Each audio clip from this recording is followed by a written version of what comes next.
ان کی پہنچ اور ان کی عظمت اور ان کی رفت کا کون اندازہ کرے.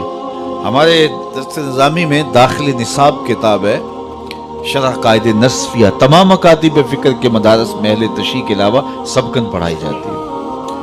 اور اس کتاب کی تشریح لکھی ہے علامہ عبدالعزیز پرہاروی علیہ رحمہ نے النبراس کے نام سے. اس میں حضرت ابوالحسن رفاعی کا ایک قول پیش کیا ہے.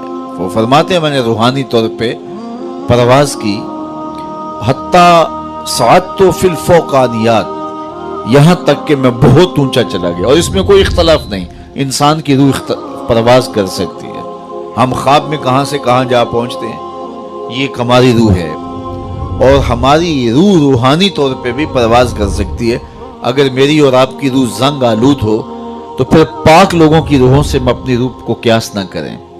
جن کی روحیں مصفہ ہیں، جن کے آگے حجاب اور پردے نہیں ہیں، تو وہ پرواز کرتی ہیں. تو وہ فرماتے ہیں میں نے روحانی طور پہ پرواز کی، حتیٰ صعدت فی الفوقانیات، یہاں تک کہ بہت اونچا چلا گیا. ایک عرش آیا اسے عبور کیا، دوسرا عرش آیا اسے عبور کیا، 7 لاکھ عرش عبور کر گیا. عرش ایک نہیں ہے، عرش بہت سارے ہیں. عالم امکان اور عالم وجوب کے درمیان عرش عالم برزخ ہے. جب اللہ تعالیٰ اس دنیا پہ کوئی تجلی ڈالنا چاہتا ہے تو پہلے عرش پہ ڈالتا ہے، وہاں سے تجلیات چھن کے دنیا پہ آتی ہیں. اگر ڈائریکٹ آ جائیں تو کوئی تاب ہی نہ لا سکے. یہی بہتر ہے کہ وہ پردے میں روح پوش رہے، وہ اگر پردہ اٹھا دے تو کسے ہوش رہے. عرش ایک نہیں، عرش بہت سارے ہیں. کہتے ہیں میں 7 لاکھ عرش عبور کر گیا. آواز آئی ابوالحسن رفاعی کدھر آ رہے ہو؟ تو میں نے عرض کی مالک معراج کی شب جس عرش کی چھاتی پہ محبوب کے قدم لگے تھے، میں اس عرش کو دیکھنے کے شوق میں کشاں کشاں یہاں تک پہنچا ہوں. نہ سفر بشرط مال ہے، نہ طلب بقید سوال ہے، فقط ایک سیری ذوق کو میں بھٹک رہا ہوں کہاں کہاں. میرے دل کی خلوتیں کئی بار سج کے اجڑ گئیں، مجھے بارہا یہ گماں ہوا تم آ رہے ہو کشاں کشاں. کہا تو میں اس شوق میں یہاں تک پہنچا ہوں تو میں اس عرش کو دیکھنا چاہتا ہوں، اور میری پرواز کی غرض و غایت یہ ہے. تو آواز آئی ارجع لا وصول لکا، ابوالحسن پلٹ جاؤ، تم کروڑوں سال بھی پرواز کرو، جس عرش کی چھاتی پہ محبوب کے قدم لگے تھے وہاں تمہارا خیال بھی نہیں پہنچ سکتا. جس نبی کے قدم اتنے اونچے ہیں اس نبی کا سر کتنا اونچا ہوگا. کوئی حد ہے ان کے عروج کی، بالا غل اولاب کمال ہی. تو کہا دہا سے مراد حضور کے کمالات ظاہریہ ہیں، اور لیل سے مراد حضور کے کمالات باطنیہ ہیں. ایک قول یہ پیش کیا کہ دہا سے مراد حضور علیہ الصلوۃ والسلام. اللہ اکبر، یہ اللہ نے اپنے محبوب کو شانیں دی ہیں نا، یہ حضور علیہ السلام کی عظمتیں ہیں، یہ حضور کی رفتوں کا عالم ہے. تو کہا دہا سے مراد حضور کے کمالات ظاہریہ، اور لیل سے مراد حضور کے کمالات باطنیہ ہیں. پھر کہا دہا سے مراد حضور علیہ السلام کا نور علم ہے، جس سے کائنات کی کوئی چیز پوشیدہ نہیں، چٹے دن کی طرح روشن، ہر شے محبوب کی نگاہوں میں ہے. اللہ کے محبوب کی نظروں میں کوئی چیز پوشیدہ نہیں.